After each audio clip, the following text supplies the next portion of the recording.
that I'm going to, and these will be in your Blackboard shelves, as always. And what we'll start with is the template for the AAPTEL. The next evidence, once you've completed your AAPSL and you've made your 4 and it's time to move on, you're going to move to the AAPTEL. This is analysis and action plan for teacher empowerment and leadership. Now, I want you to look at that title again. Teacher empowerment and leadership. It's 2 things. This is the most important thing that I'm going to say to you tonight. That is not one phrase, that's 2 things.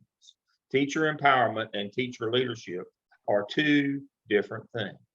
Now, for those of you in the part of the world who knows what NASCAR is and understands the legacy of the Earnhardt family, there was Big E and Little E. And that's what these are, Big E and Little E. Big E empowerment is empowerment as a school leader, as measured by the scale developed by Todd Whitaker. That's things like teaches other teachers, is involved in curriculum, is involved in the school improvement team, is involved in the budget, and is involved, the Holy Grail is involved in hiring. Those are school-wide empowerment. That is different from being empowered as a classroom leader. And that's as measured by Marzano's 9 high-yield strategies. Who can manipulate those 9 high-yield strategies the best? That's a classroom leader. The whole notion of the AAPTEL and what we're trying to teach you to do in the MELS program, or now the MSA program at Gardner-Webb University, is that you want to work with and grow those classroom leaders that do a good job in their classroom, and you want to lead them and grow them to be your school leaders. You don't want people who metaphorically or figuratively roll the ball out to be your teacher leaders. You want your best teachers to be your school-wide teacher leaders. That's how you build a culture of teaching and learning. You don't let the person who can't teach a lick be a teacher leader in your building. That sends the wrong message as to what's important in your building. So please remember that teacher empowerment and teacher leadership are 2 different things. They work together, one feeds into the other. So here is the template that you will use for the AAPTEL. And in task 1, you will conduct a literature review reflecting various teacher empowerment and leadership best practices from reputable scholarly sources. Again, that's 2 different things. Teacher empowerment, that's in the classroom. Again, that's Robert Marzano and his group. Teacher leadership is Todd Whitaker and his group. Seminal people. We always start with the seminal people, the people who we heard it from first. Now, there's a lot more modern people than them that we have now developed into, but this is where you start. You have a literature review that we start with. And then you're going to identify a checklist for classroom walkthroughs to try to measure classroom empowerment. Let me say that again. You are going to identify a checklist to use to do walkthroughs to see to check for classroom empowerment. Now, let me be clear. We don't expect you to do but 2 or 3 walkthroughs, and then you'll go to your principal and get their walkthrough data and say, which of these 9 high-yield strategies aren't being used. Now, if your district does not have a walkthrough instrument, that's those 15-minute walkthroughs, if your district doesn't have one, use this one right here. Use Marzano's. These are the 9 things you'd be looking for. We've also got some documents in your shell that says this is what it'll look like once you go in the room. It even has look fors. But these are the things you're trying to figure out if they're doing these things. But what the bigger issue is, you're trying to figure out what percentage of the folks in your building are doing these things. Because that your staff development plan, your professional growth plan that you develop as a result of the AAPTEL, you're going to have various levels of whole group instruction, small group or PLC instruction, and then one-on-one where you try to coach up your teachers and get them using these high yield strategies. That's why they're called high yield strategies. They yield higher results at test time. You're trying to figure out how much of this do we need to do? If everybody in the building's already doing them, do we need to do a lot of whole group? No. So you got to learn about professional development. Your guru on that is Linda Darling Hammond. She is the seminal person for professional development for teachers. And she talks about you have to vary the amount of whole group, small group, which is PLC, and one-on-one instruction in terms of to grow teachers. If you have hardly any teachers that are using high yield strategies, that first work day in August, I'd spend all day on. If all of them are doing it, I'd spend 10 minutes. Where you're really going to get the most work out of it, and guess what, is that PLC. Why do you think we had you learn how to form a PLC and do a data dive? That's where you're going to get your most growth on teachers using these kind of strategies. You should start dividing these up, and teachers bring in examples of these, and that's where you get a lot of the work done in the small group. And of course, your beginning teachers, you'll do a lot of one-on-one with them and your low performers. But if your district does not have a checklist, use this one. Don't be making your own. It's not validated. Use this one if your district doesn't have one. Now, you cannot survey for best practices. This is not an IQ test. If you ask teachers if they use best practices, if you just ask them, what will all of them say? Why, of course I do. That's an IQ test for them. Who's going to be stupid enough to say, I don't use best practices? But you can't ask that. You can't survey that. You got to take a checklist and go and look. You know, determine the gender of puppies, you lift their tail and look. Well, that's the same way. You just have to go and look. There is no substitute. You must go look. You cannot survey.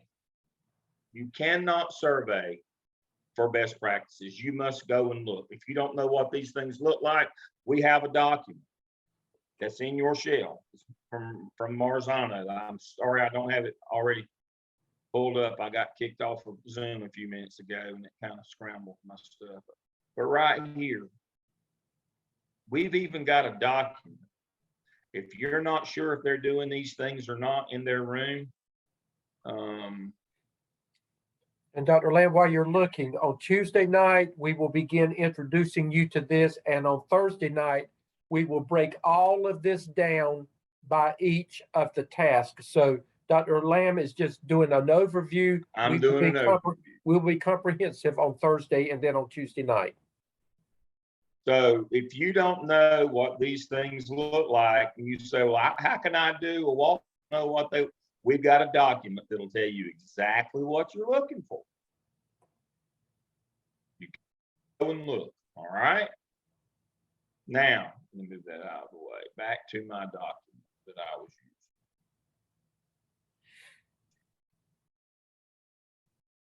using. Send a survey to see how many teachers get to participate in school leadership, empowerment as a school leader. You can send a survey for that, and it's got 5 areas on it. This is from Todd Whitaker. Right here. Teacher plays a role, and it kind of goes from low to high. First thing you do is you teach other teachers. You have input on professional development. We have you as the expert. You teach other teachers. And then you get involved with the school improvement plan, and then school-wide policy, that's curriculum, and then the budget, and then the holy grail is you get to sit on a hiring committee. These are leadership positions around your school, and you find out yes or no, do you get to participate in these? And what we're going to find out is we're going to look at your school and determine, are your best teachers are the leadership in your building? If not, it needs to be, that's something you need to know. And you need to understand that if you want to build a culture of teaching and learning in your building, that you have to have your best teachers being your teacher leaders. And once you have created these two documents, obviously, or use these, you will collect your data. And Dr. Lamb will, if you will, on Thursday, just briefly, we'll need to remind them for their surveys how to go to Qualtrics and just Yep. as a brief reminder. I'm going to have these queued in Qualtrics for you, and we'll do that Thursday night. We'll be ready to do that. But yeah, I will queue these in Qualtrics, so we'll use them. All right. Okay, then what you will do is you will collect your data. I mean, it's just yes or no on this, and then on this, it's just yes or no as well when you do your checklist. And then you will build a growth plan. It'll look just like the action plan you did, because these all have to be in the same format, folks, because when we get to the 6th of the evidences, we're going to put all these together and make a working copy of our school improvement plan. And if they don't all fit, then you have to start all over again. So you want to make sure you use the same graphic organizer each time. But this is what you're going to build your professional growth plan. And then you'll write these. I think somewhere in your materials you will see my professional growth plan. It doesn't have to be as like that. This is the one that I would do, and then I would break it down into a graphic organizer. But this would kind of be my outline. Let me get to it here quickly. And that's going to be found under the AAPTEL materials and templated materials. You'll find that information. Yeah. So these would be the activities that I would do. This is what I would root out kind of to start with here. And then this is what I would then work to develop my graphic organizer out of. But I've kind of got what I would do all along the year here. Again, this is just kind of, this is kind of my overview. And then I would translate this into my graphic organizer. But the whole notion here is on August the 20th, I'd do Marzano's 9 high yield strategies. Adoption level of staff is determined by percent usage of all 9. And then, so the duration would range from 20 minutes to the entire day based on, what my walkthrough data says on what they're doing. And again, you're only going to do 2 or 3 walkthroughs, but you're going to go to your principal and say, I don't need to know names, but what percentage of our teachers do non-linguistic representation? What percentage use cooperative learning? What percentage use questioning and cluing? And you're going to kind of adjudicate what your whole group's got to look like from that, and certainly what you got to work on in your small group, in your PLCs. And that's kind of how that goes, is we look at the data from our school. We look at the data from our school, what they respond to on the survey about, how many of them are working in leadership positions, what our walkthrough data says, and we start building the professional growth plan around that. We start building that professional growth plan around Marzano's high yield strategies and working so that our folks get the opportunities for some of those higher level. Now, you can't guarantee anything other than, you should identify who could be from your walkthroughs and from the information that you've got, who would be your best teacher in the building to teach cooperative learning. Now that's as far on the level of 5 things that Whitaker says are school-wide empowerment, Big E. That's as far as we go, is suggesting who might teach these things. We certainly don't want to get into suggesting anything above that level. But you could identify, Angela says, Tony Ann is great at questioning and cluing. I think she ought to be the one teaching the session on that, especially maybe she could do it in our PLC. That's what we're talking about. We're talking about how can you transform your school without somebody backing a truck up and dumping a truckload of money. You have power within the walls of your school if you will capitalize them. That's the whole notion here. You don't have to have experts. What's the definition of an expert? Somebody that lives more than half an hour away. You don't have to have experts. You don't have to have a truckload of money. You've got expertise on your campus. Utilize that, empower the people, and see that will give them that first level of school-wide empowerment if they get to teach others. But we're trying to find those great classroom teachers, and if we don't have them, we're going to make them. Now, my final story for the night is this. In a time long ago, in a land far away, I became a junior high principal. The day I walked in July, I had 37 vacancies. Sound familiar? You just think Great Resignation hit this year. No, it hit 25 years ago. In certain places in the world, I had 37 vacancies. I had 1,100. No, I'm wrong. I had 1,400 kids, and I didn't have but like a half dozen teachers. I mean, I had 37 vacancies. Well, just like now, it's hard to find enough teachers, and it's hard to find enough good teachers. And this notion of, well, it's better to take nobody than a bad teacher. Well, no, that's not true. I know that Jim Collins wrote Good to Get Great 20 years ago, and everybody thinks that's, kind of like Mao's little red book. That's just the Bible on leadership. It is not. The gap in good to great is what if you don't have anybody good, or what if you don't have anybody at all? What are you going to do now, hero? Well, you can't sit around and wait for great ones to come along. You're just hoping to get any of them. I mean, I was out on Central Avenue in Charlotte flagging down cars. Can you teach school? I was trying to flag down late model cars, and not any jalopies that look like the hillbillies. The Clampetts came to town, but I mean, literally, that's where I was. And so I had to build them.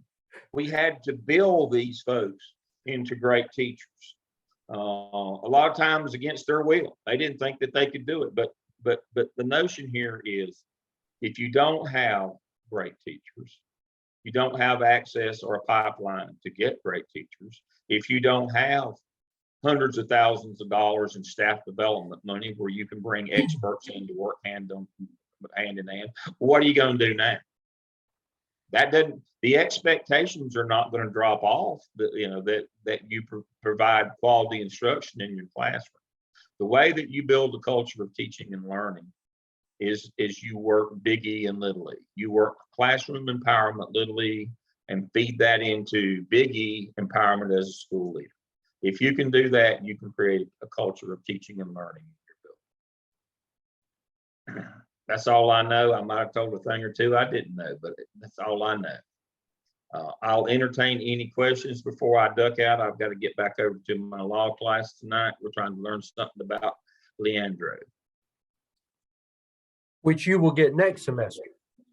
Yeah, you'll be tired of hearing about Leandro next semester. No, you won't ever get tired of that. That's okay. It's the real deal. Thank you, Dr. Lamb. All right, I appreciate it. Thank you for your time. We'll see you on Thursday. I'll see you Thursday. Okay. Okay, guys. Dr. Lamb's the real deal. We have to give him his space. But those stories that he tells, they're for real, though. He doesn't make this stuff up. He said he can't make it up. So he tells the real stuff. But again, just a reminder, our big focus, we will begin an introduction during our class tomorrow night of the AAPTEL, getting you acclimated with it. But then on Thursday night, we're going to fully baptize you in the AAPTEL. We're going to take it from beginning to the end, and we're going to show you. Remember, we're going to put the whole elephant on the table to begin with, and then we're going to teach you how to eat it one bite at a time. But that's what we're going to do. Full immersion, yeah, that's what Derek said. Full immersion, yes. We're not going to sprinkle you. We're going to fully immerse you. But anyway, I wanted to spend, Dr. Lamb has done a good job just giving you an introduction of where we're going. I do want to say this, and then Dr. Hamilton, Dr. Revis, if you would like to chime in on that. He made a major point. Remember, many of you are still in the classroom. You cannot approach the AAPTEL as a classroom teacher. You remember that you are classroom teachers, but you've got to do it from the lens of an administrator. Now, I thought he would say this, but he didn't say it. He went all around it. Just remember, teachers teach what? They teach children, students. Principals teach what? Teachers. Principals don't teach students. Principals teach teachers. So teachers can effectively teach students. Do you get where I'm coming from? So your job, we started with the students in mind, and student achievement is always going to be the overarching area that we look at, the student. Your job is not to focus on how to teach. You focus on how to teach teachers to effectively teach students. Dr. Hamilton is a sitting principal. Dr. Hamilton, would you like to tag that?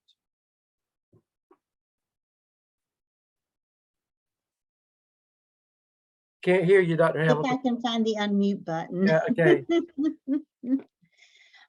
So it's true. And I think what you'll find is it's very much like teaching students. You still have to have those structures and routines, the predictability. You still have to provide instruction, feedback, or like when you have team meetings or whatever it is you're doing, you still have to provide them with opportunities to engage, provide them with opportunities to have professional discourse so that they can discuss and have time to think about and process what you're talking to them about. And it's hard for those of you who are in the classroom to see maybe that bigger picture right now, but maybe as a part of your internship, clinical hours, you can use some of that time to try to step back, see the bigger picture, and maybe even talk to the administrators in your building about the differences that they see, because all of you, I'm sure, are great teachers, or you wouldn't have been pegged to have been in this program. And so that's probably going to be one of your biggest surprises for those of you who are still in the classroom, is when you start going around on your first day as an administrator and you're thinking everyone else is in their room doing like you're doing, and you start walking around and you realize they're not. And then you're in a funny little position of, now what do I do or say in a way that's not going to make everybody walk out of here? Then I can build these people up. So just like you get the best children that the parents have to send to us in your classroom, and it's our job to build them up and make them the very best and make them as successful as they can be. It's the very same way as a leader. You've got the best that that building has at that time anyway, and it's your job to help build them up and make them the best that they can be for the children. Thank you, Dr. Hamilton. And just remember that I want you to remember these two words: inside, outside. Inside and outside. He talked about teacher leadership and teacher empowerment. You look at what does leadership, teacher empower, what does teacher leadership look like inside that classroom? And then what does teacher empowerment and leadership look outside the classroom? And when you're doing your walkthroughs and things of that nature, your what is it called? Rounds, instructional rounds, like they do in the hospital, whatever. When you go into that classroom, that's where you're looking at what teacher leadership looks like in the classroom working with those students. But then, are teachers empowered to go outside that classroom and to do things over and beyond?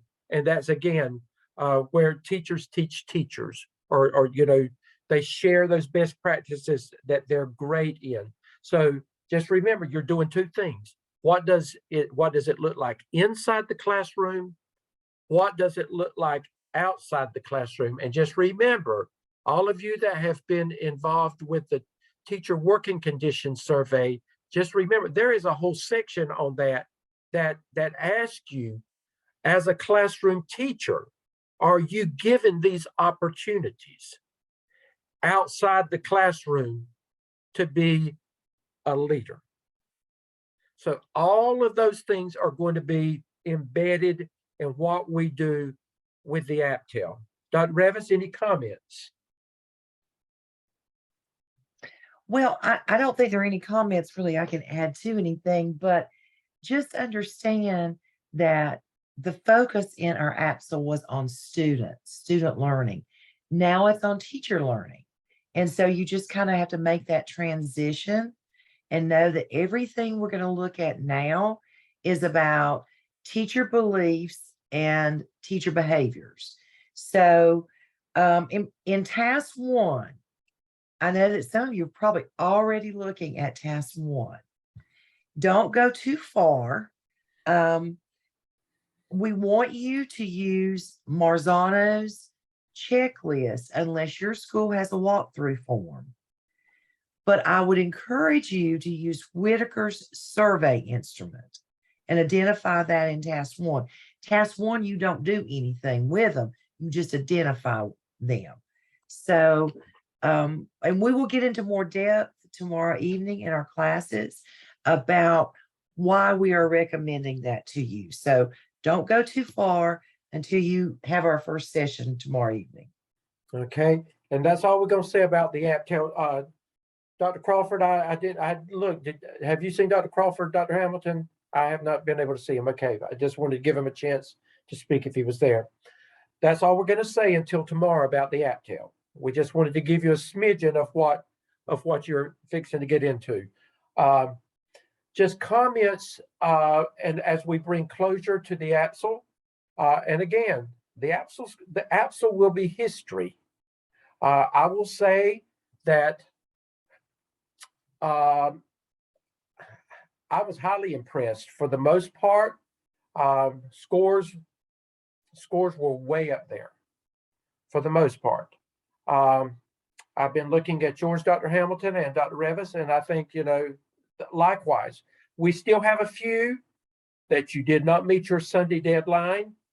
And I will have to say to you, in a loving way, that's not acceptable.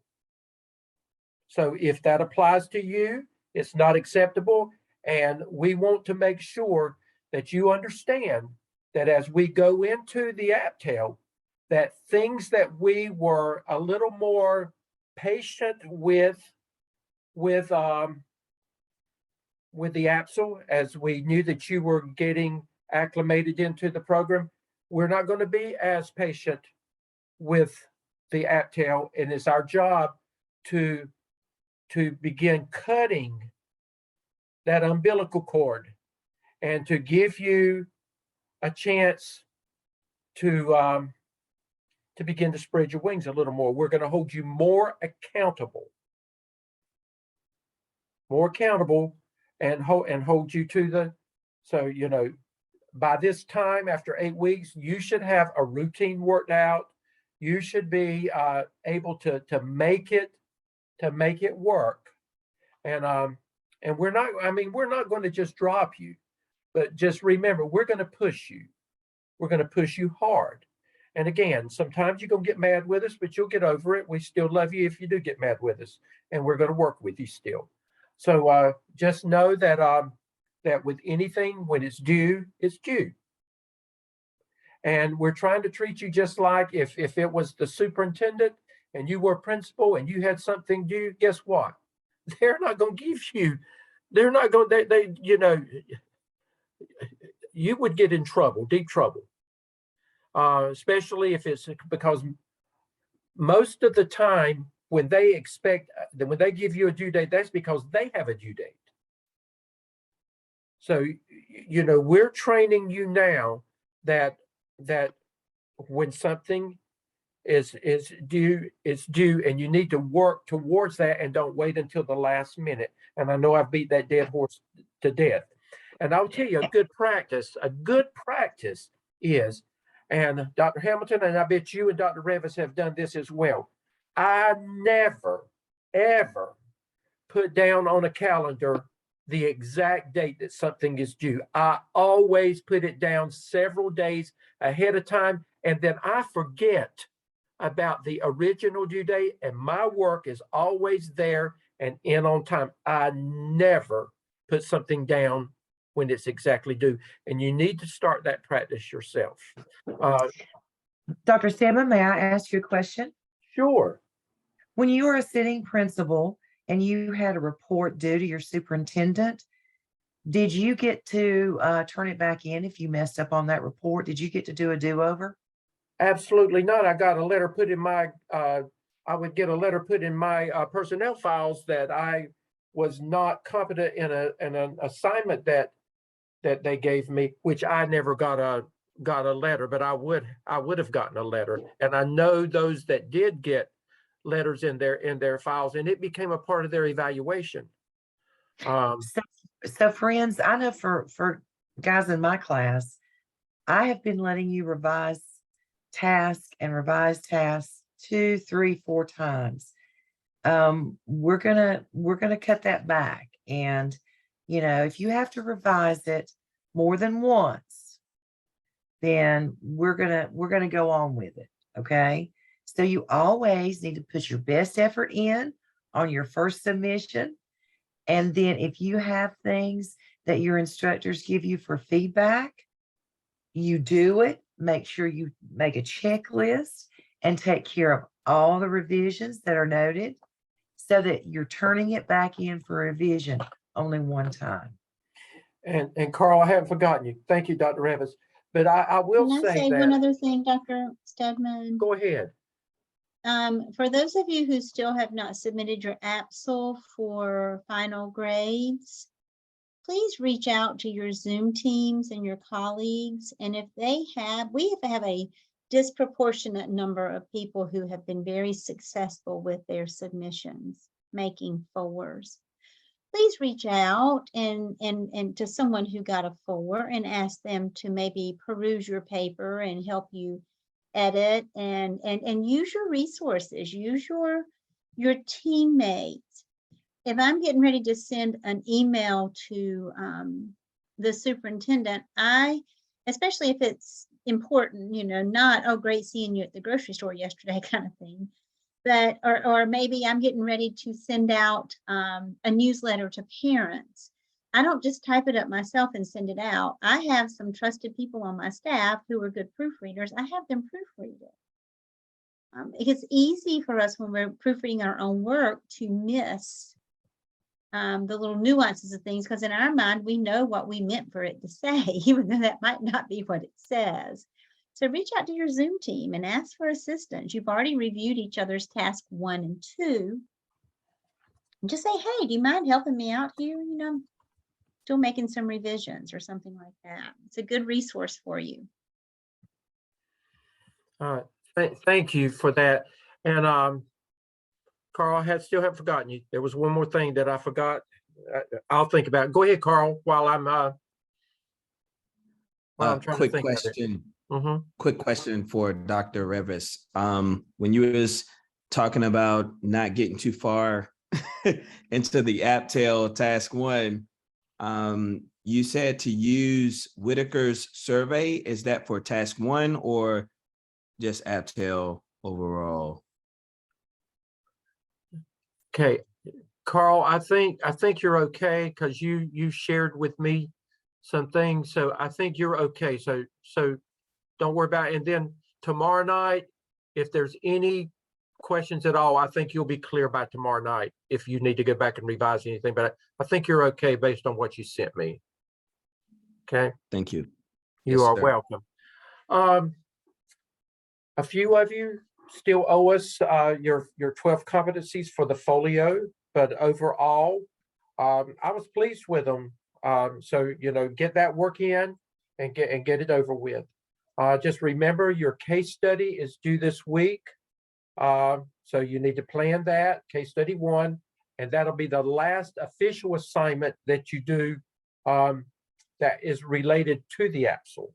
So just make sure that you do us an excellent job on that. So many of you have submitted that already. Dr. Revis, Dr. Hamilton, can you think of anything else? Oh, just remember your screenshot. Once you get your final grade, make sure that you go to Blackboard and you put you share your final grade, your screenshot. A screenshot, if you got a 4 out of 4 or 3.8 out of 4, we need a copy of that, and that's your final grade, and that lets us know that you're cleared in and task stream with that. So, okay, Jessica. Sorry, I was trying to find the hand raise thing. Okay. For the screenshot, you don't mean from the turn it in? No, not to Grade? turn it in. No, Okay. this is the final grade. This is Final when grade. the evaluator gives you your grade and they'll say it's a 4 out of 4 or Okay. 3.8 out of a 4, something like that. That's what I'm talking about. Okay. Yeah. There's a few I of you think- that have not submitted that have already gotten your grades in task stream, because I can go in task stream and see your scores. So make sure you get that to us, and that completes that process. Okay. Will you let me know if I didn't submit it? I think I figured out where I I will. missed. I'm going to, as soon as we get off, I'm going to go ahead and look at that, and I'll communicate with you. Okay. Okay, got you. I will say that I know what I was going to say now. Dr. Hamilton and Dr. Revis and I, we talk on a regular basis, and many of you, from where you were week 1 and week 2 to where you are now, it's amazing at the growth that you've made. I mean, tremendous growth. And remember, we talked at the very beginning, we said, give us that 4 weeks or whatever, and that you'll begin to see the turnaround. I guarantee you, if we could have a one-on-one conversation with every one of you, I bet you we couldn't get a word in edgewise with you telling us how much you have grown personally already in 8 weeks in this process. Now, we're going to take you to the next level. Effective, well, it begins effective today, but tomorrow when class starts, we're taking you to the next level. And basically what you've done the last 8 weeks, we'll call it that you joined the Army or you joined the Marines, and you've been in boot camp. So we've taken you through boot camp. So you ought to be able to take on new responsibilities because of all that you have gone through the last few weeks. Okay. So, but a lot of growth, and I can see, you shaking your head. I see the smiles on your face where the first time it looked like you were a deer in headlights because some of you were scared to death. But anyway, a lot of growth, and again, I want to reemphasize this again. As tough as we are going to be on you, we have to be. Just remember that we will always be there for you, and we're there with you. We want you to be successful. And I mean, when you look good, guess who else looks good? We look good, and I don't like not looking good.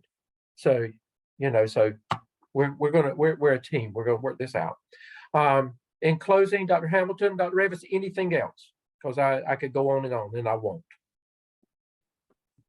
I would like, if you don't mind, Michael Jones, if you will stay back for a Okay. few minutes. Okay. I'm Okay, Doc. good. Thank y'all so much for your hard work. You're doing great. Keep it up. Okay, guys, we'll see Great. you tomorrow evening at 7 o'clock. Thank you for being with Thank us. you. See you tomorrow. Bye. Okay, bye-bye.